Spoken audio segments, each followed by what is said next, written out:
Babala sa mga maling aral. Gaya ng ibinilin ko sa iyo noong papunta ako sa Macedonia, manatili ka muna riyan sa Efeso para patigilin ang ilang tao riyan na nagtuturo ng maling doktrina.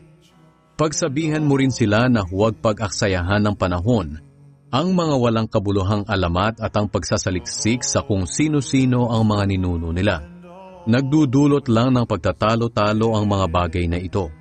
Hindi ito makakatulong para malaman nila ang kalooban ng Diyos.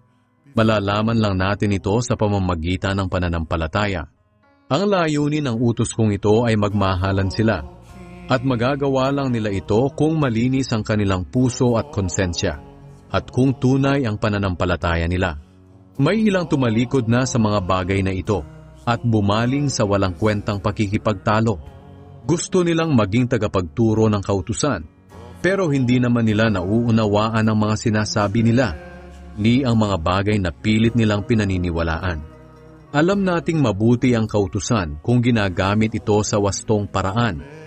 Dapat nating alalahanin na hindi ibinigay ang kautusan para sa mga matuwid, kundi para sa mga lumalabag sa batas.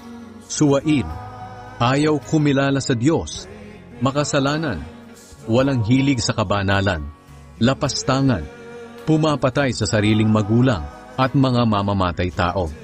Ang kautusan ay binigay din para sa mga gumagawa ng sexual na imoralidad, mga nakikipagtalik sa kapwa lalaki, kidnapper, sinungaling, at tumetestigo ng hindi totoo, at sa sino mang sumasalungat sa tamang aral na naaayon sa magandang balita ng dakila at mapagpalang Diyos.